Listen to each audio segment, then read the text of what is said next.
Washington, CNN Pennsylvania Representative Tim Murphy has had one hell of a last month. In early September, the Republican House member admitted to an extramarital affair with a personal friend following the unsealing of divorce records that showed he had been involved in a relationship with Shannon Edwards, a forensic psychologist. "This is nobody's fault but my own, and I offer no excuses," Murphy said in a statement issued through his attorney, the Pittsburgh Post-Gazette reported. "To the extent that there should be any blame in this matter, it falls solely upon me." It got much, much worse on Tuesday when the Post-Gazette reported on a text message exchange between Edwards and Murphy, in which she alleges he urged her to have an abortion. "And you have zero issue posting your pro-life stands all over the place when you had no issue asking me to abort our unborn child just last week when we thought that was one of the options," wrote Edwards in the text obtained by the Post-Gazette. A text reply sent from Murphy's phone read, "I get what you say about my March for Life messages. I've never written them. Staff does them. I read them and winced. I told staff don't write anymore. I will." Murphy's personal foibles are not the point here. What is the point is that he is someone who has been an outspoken critic of abortion rights in his public life, even while apparently being much more willing to consider it when it impacts him personally. Murphy was a co-sponsor of legislation, passed in the House on Tuesday night, that would make it illegal for women to abort a baby after the 20-week mark. He has a perfect 100% score with National Right to Life, having voted with the organization on 5 key pieces of legislation, including the No Taxpayer Funding for Abortions Act. As my former Washington Post colleague Aaron Blake expertly documents here, Murphy was also touting his anti-abortion stance even as he was reportedly urging his mistress to seek an abortion. This is hypocrisy of the worst sort.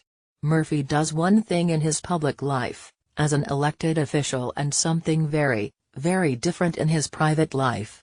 It's literally a do as I say not as I do situation. And it's what people, rightly, hate about politics.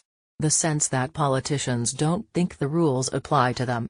The idea that all politicians are lying liars who have one position in public, and a totally contradictory one in private.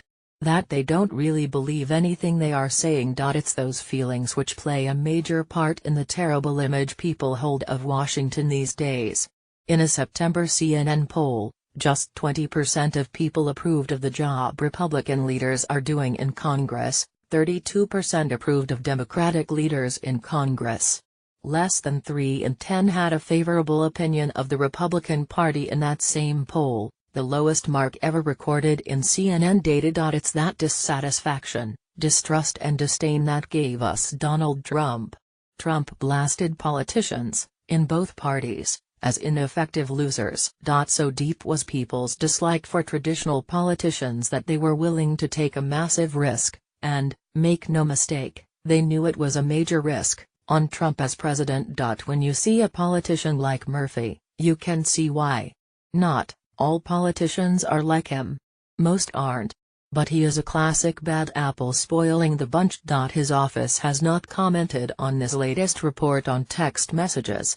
Murphy was unopposed for re-election in 2016, and he sits in a district in western Pennsylvania that gave Trump a 17-point margin. But this is the real conundrum of U.S. politics.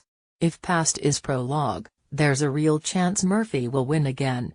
Just before the 2012 election, reports came out that Tennessee Rep. Scott Desjardins, a Republican opponent of abortion rights, had urged his pregnant mistress to get an abortion. He won. In the wake of that election, much more came out, including the fact that Desjardins and his ex-wife had mutually agreed she have 2 abortions. He faced a serious primary challenge in 2014, but won. Desjardins was re-elected to a 4th term with 65% in 2016. That's the reality of our politics. And why so many people hate it so much.